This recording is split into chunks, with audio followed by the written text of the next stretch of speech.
let's go ahead and talk about what's probably one of the most hyped up movies for the last at least few years.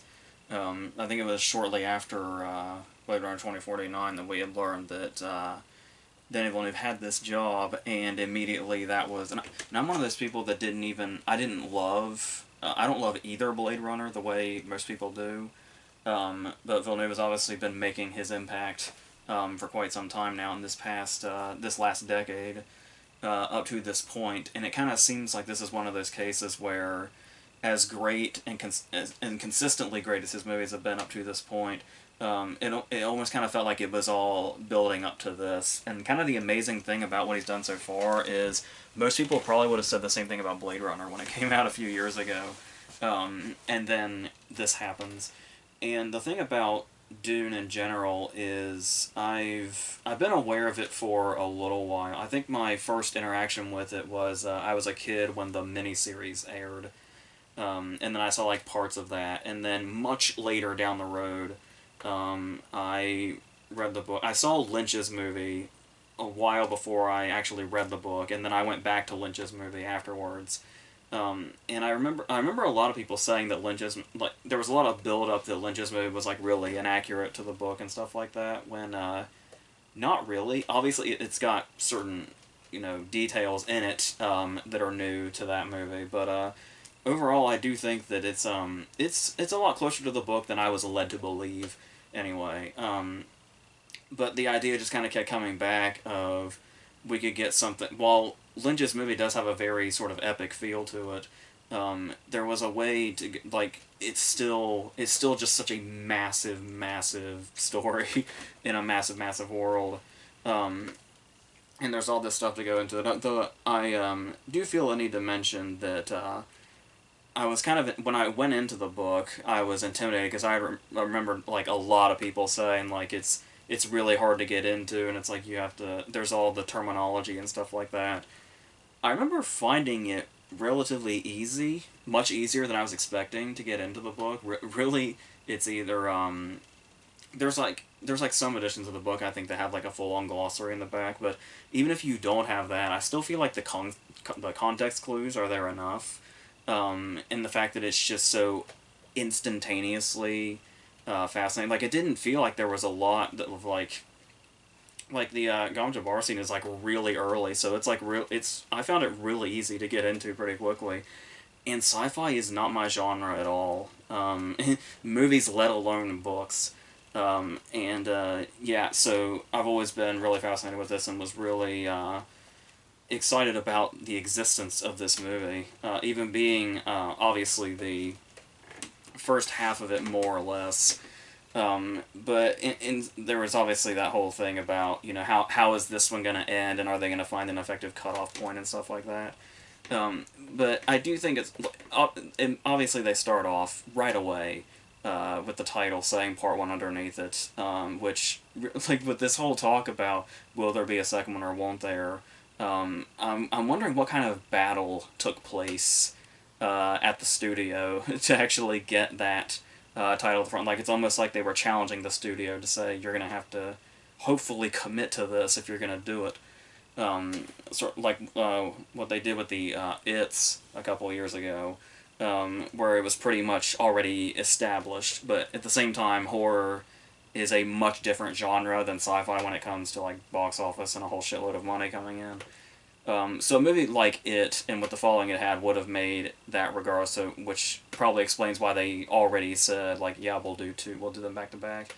With this one being much more of a question mark, because obviously Blade Runner didn't make as much as people had hoped.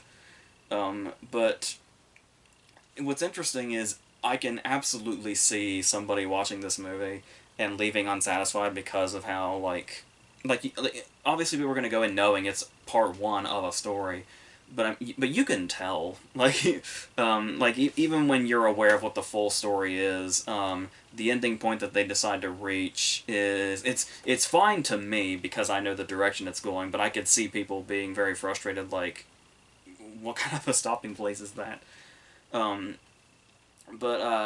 I can, it's, before we've even really talked about the rest of the movie, it is, I'm not one of those people that gets really, hyped up for, oh, there needs to be, a sequel to certain movies. And like people get really like, oh, we absolutely need another one of these and all that. But yeah, even if this wasn't an incomplete story as is with this first movie, I would still feel like this was a world I'd kind of want to immediately come back to. Like this is something where it's like, yeah, I'm kind of aching for it. And of course, now that I'm like really really hyped for a second movie, there's still that. I'm I'm assuming we probably will at this rate. It's just a matter of when that's going to be, is the stressful news. But obviously, something isn't clear, like, really clear cut about when to expect what.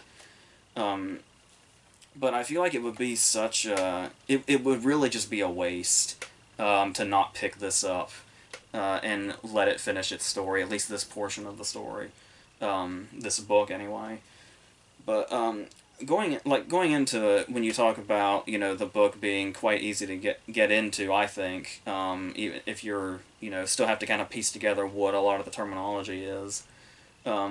You My fear was, how are they going to handle the exposition in this? Like I don't imagine they're going to just completely run with it and say, oh, I hope they get it, or it doesn't matter if they get it.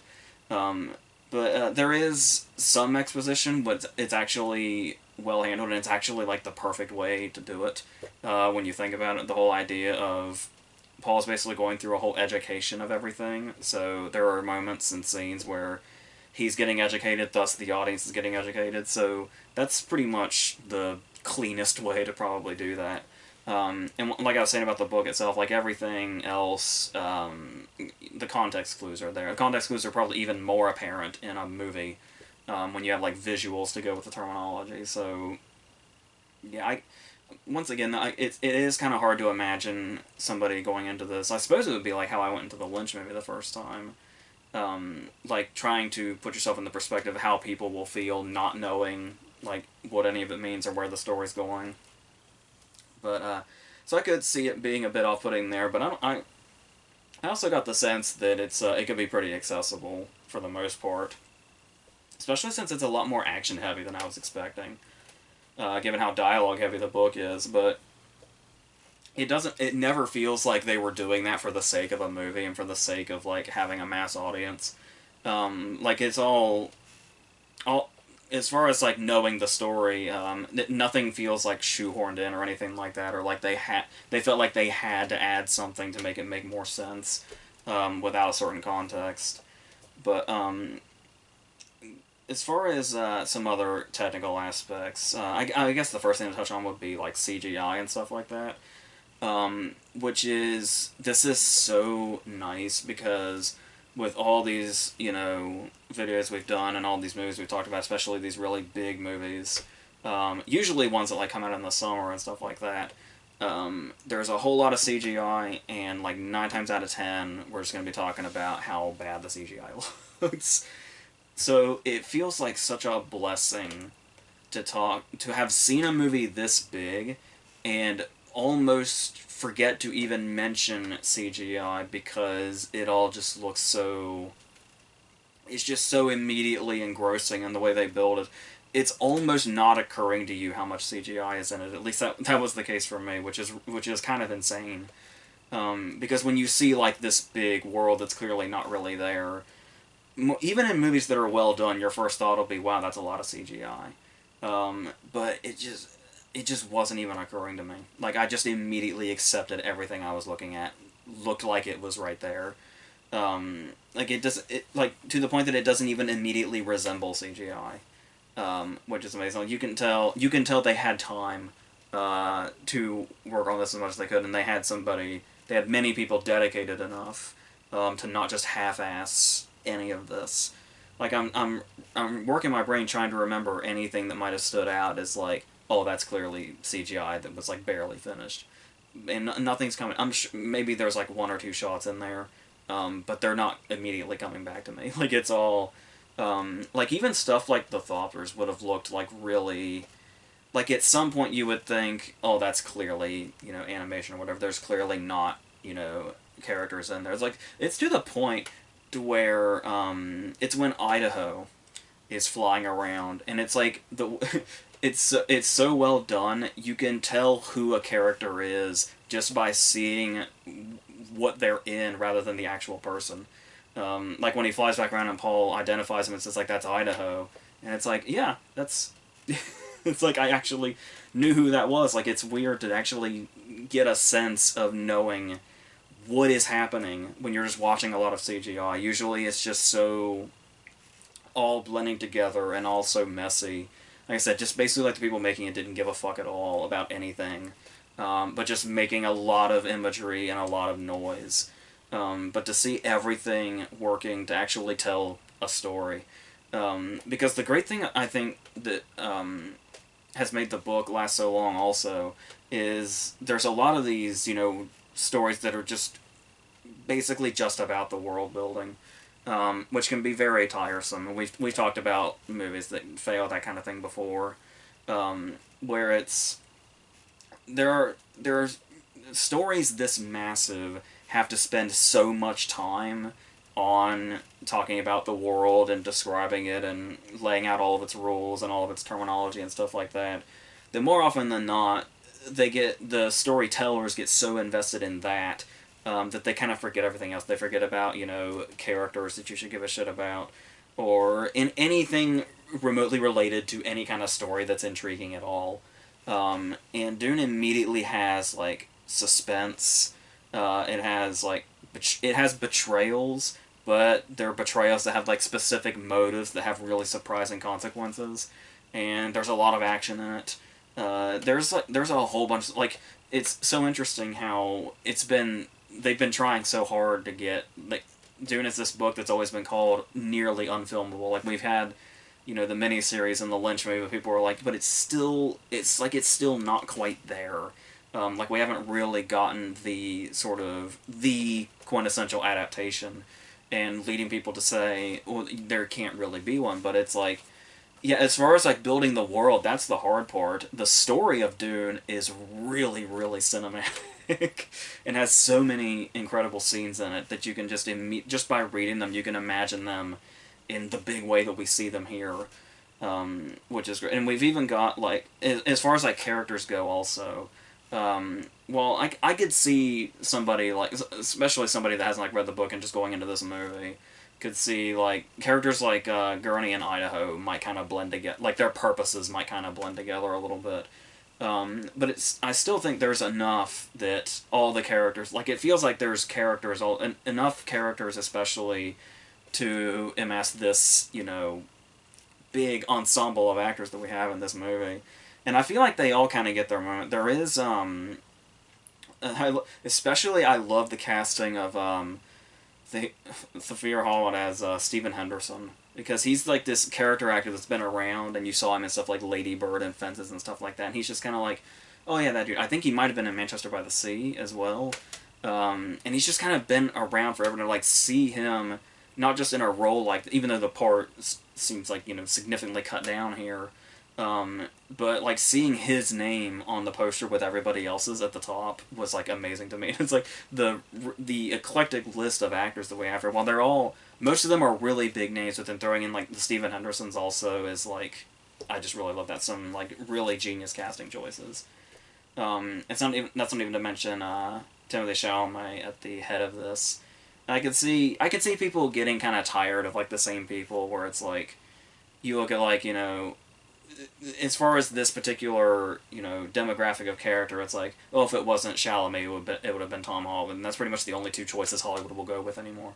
But so while that might seem like Chalamet's like kind of a throwaway choice, he really brings this part to life in a way, because the part is not easy at all, because you've obviously got to start off as like the kid that's really he's obviously very well trained and he's really taken to the training, but there's also got to be that sort of almost, despite what he's already capable of, there's still a bit of naivete in there just because he's still a kid, and to believably get to the point that he has to get to, but not even in like by the end of the whole story, just by the end of this movie, he's got to be at a totally different point and be in total and complete control.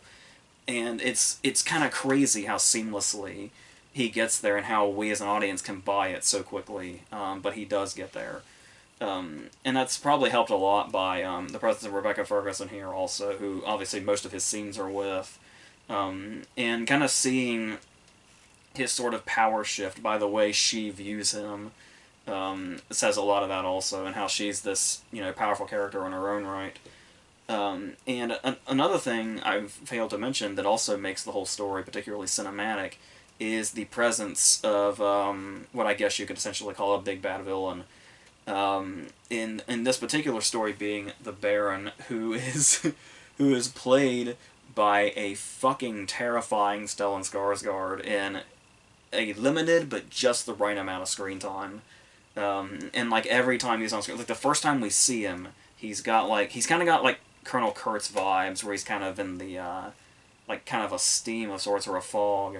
And it also was kind of reminding me of like the really old gangster movies, like the old black and white gangster movies, where like they would always meet up with the big bad gangster in like a bathhouse, and it was like it had the feel of that, like this really sort of classic vibe from like other genres, kind of seeping into this sci-fi story, which is incredible, and you'll find that all throughout also. That's not even like we won't even go into all like the commentary and stuff like that. That's like a whole other dissection and a whole other thing to go into. But just as far as like what this movie's giving us, there's also I was talking about the relationships between the characters, where we get stuff like the interactions between Leto and Paul early, when, like I said, we've got a lot of character types here, but you've got the right actors and you've got just enough character within them to make them interesting when they could just be throwaway types.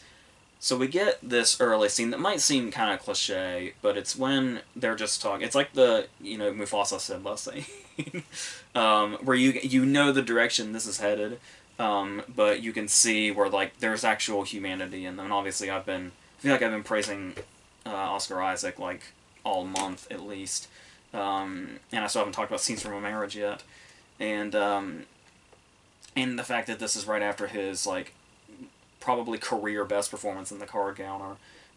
Once again, he doesn't have a shitload of time to do what he needs to do, but he does just enough. Like, he has this certain like royal quality to him. Like when he walks into a room, he's really, really an important character. But then when he has these scenes with Paul, how that humanity actually comes through, and you can see, but like seeing the humanity in him has no bearing on, like, it doesn't like diminish anything about later on when we see him walk into a room where he has to be the most powerful person there. He still has that, even after we've seen his humanity.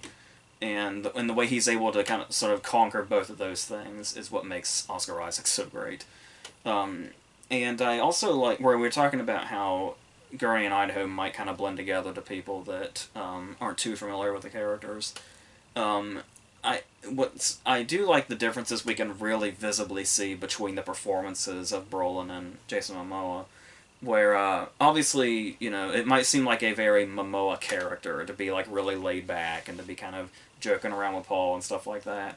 But I do love the contrast of him being that way, but also being, this great sort of he very much gets his action hero moment at some point. On the other side of that, we have Brolin, who's like super stone-faced and super professional. I kind of wish they had put more of like his musical qualities into the character. We could have gotten to see that. I was actually looking forward to seeing Brolin play that part of the character. And sadly, they make like one reference to it verbally, but we never actually get to see it, which was kind of disappointing. But still, the way he plays the character, where it's like anybody who even poses like somewhat of a threat, he's like so ready to go. Like, I felt like so much of the screen time of Leto and Jessica was basically telling the guards, it's okay, don't kill this person. Because they're just so incredibly prepared, I guess. This kind of shows you like how the fact that Gurney is the one that's training Paul also is coming from, like, obviously we already know that Paul's just destined for this in general and already kind of has this sort of power to him. But seeing Gurney throughout the rest of the movie, after the fact, after we see him, training Paul and doing all that stuff, it's like you can see all this stuff adding up to the greatness that Paul is destined for, and the very big part that all these characters play in it.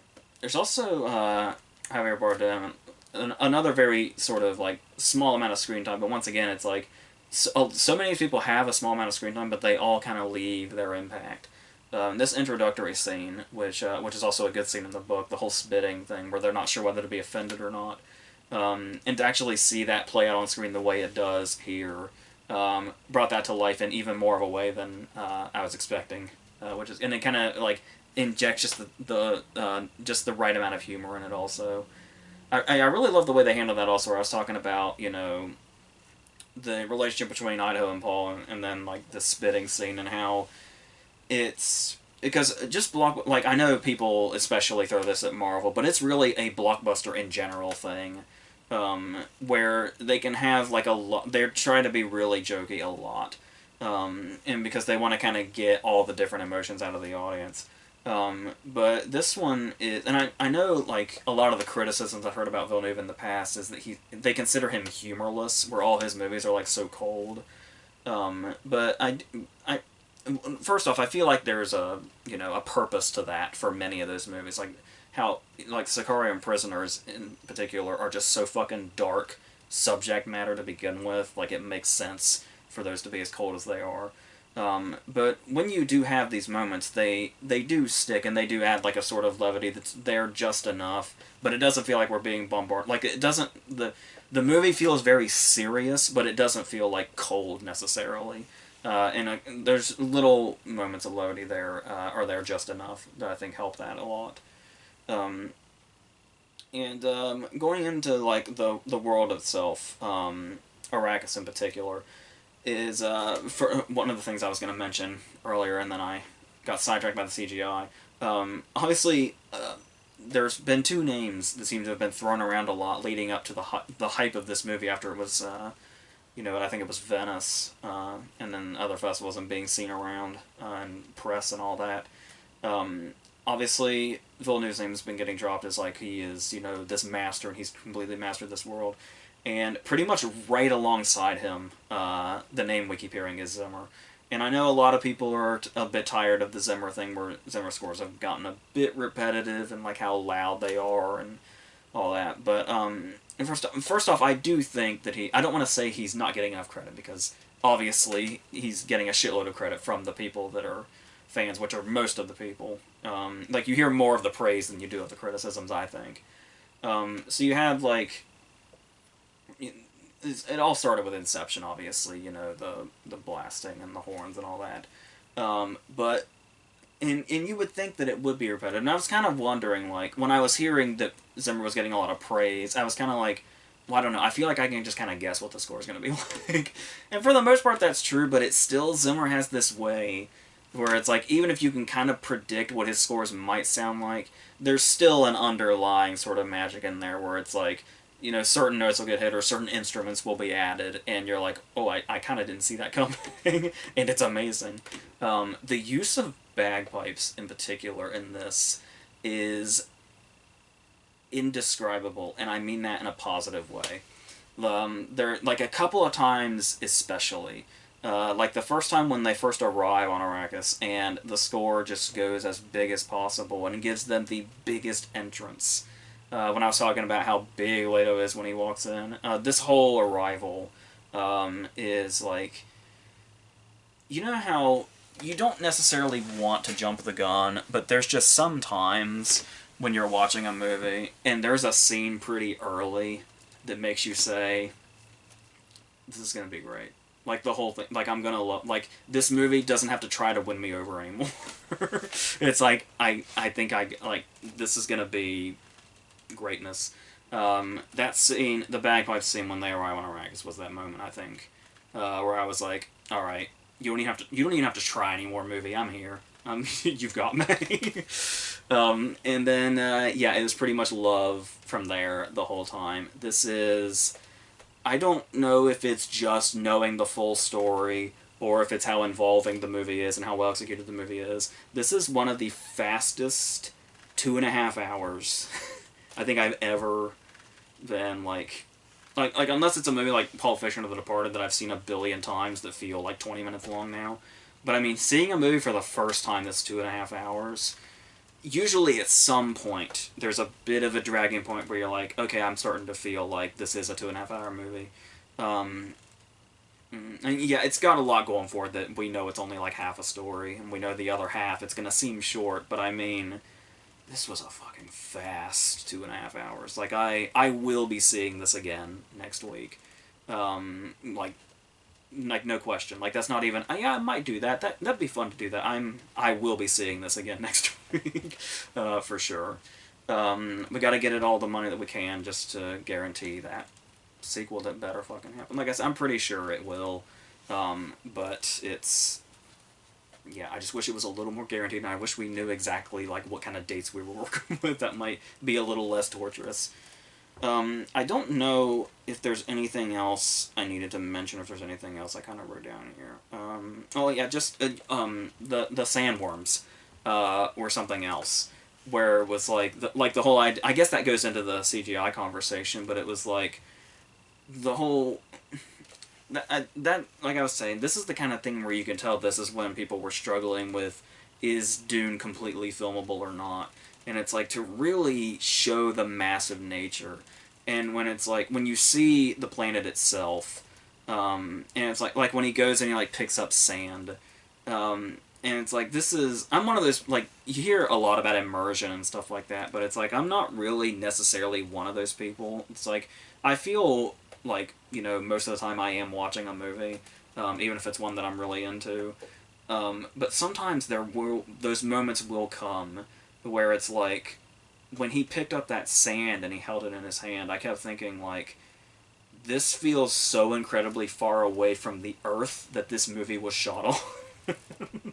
It's like this literally I completely buy that Timothy Chalamet and Oscar Isaac and Josh Brolin and everybody else went to a fucking different non-existent planet to make this movie. Like I will completely buy that. And it's like that story Ben Affleck was telling about when he was shooting The Last Duel with Adam Driver, and he told his kid that he was making a movie with Kylo Ren, and his kid said, "But he's in space. You have to meet him in space or something," because the kid actually believed that Star Wars was real, in an actual. It's like I'm going back to that childlike mind now when I see how Arrakis looks in this movie, and it's incredible. And then like that's talking about the sandworms when like it looks like a fucking vortex, and it looks like some sort of natural disaster is about to happen, and then it occurs to you it's the sandworm, and it's like it's been a long time since I felt like this during a movie. I think this is just so. I mean, I know expectations were hot. Like there is no way this movie should have met its expectations given how high those expectations were, but this is completely and that's the thing though is you can say this. I can just sit here and tell you this movie's on another level. Like, you will not believe how massive this movie is. You can say that until you're blue in the face, and you still wouldn't give people the idea. You just kind of have to see it. And it's, yeah, like when Blade Runner came out and people were like, I think this is the best movie I've ever seen. This is the most well-crafted movie I've ever seen. And it's like, watch more movies, dude. If somebody said that after this, I could probably much more see where they were coming from. As far as like not having been able to imagine seeing something this massive in a movie in 2021, but here we are, and it's like I said, it literally feels like being on a different planet. It is that fucking massive. And how they even like that's the thing where it's like, where's even the starting place to make something this massive? And that's it's wild. So that's pretty much where I stand on this. I guess the last thing I was going to mention was the fact that Zendaya is in, and I do think it's hilarious how prominent she's been in the marketing, because it was like when I saw her plastered like all over the posters, and how she was doing like all the interviews with Chalamet, I was like, they must have really beefed her part up in the first half of the story. They didn't. She's in. I think I read somewhere she was on set for like 4 days or something, which seems accurate. So there is that, but obviously her importance and her key in the progression of this story is extremely important. So I can see where that's So where they're coming from as far as building her character up, as far as building up that she's in it, her fan base might be a bit disappointed, but you know, they're getting a lot of Chalamet, so surely they'll be fine. I'm sure they're the same the same area, the same demographic. So yeah, and that's pretty much where I leave this. If I missed anything, it'll probably come up in our awards videos, because with any luck, we will still be talking about this movie quite a bit throughout our awards videos as they continue. So we'll see what happens with that. So the next thing is, Last Night in Soho is the next thing, and Antlers. And I'm hoping The French Dispatch is somewhere nearby, eventually somewhere nearby. And then I would love to take care of that. And then in the meantime, we're going to still be doing all this stuff, all the horror-themed verses, and we're going to talk about some franchises, and a couple of things with my brother are coming up. And, yeah, one of the things with my brother's already shot, so I'm just putting that together. And then that might be the Halloween video. And then November will be here, and then we'll figure out what we're doing from there. So until whatever the next thing is, I think that's it.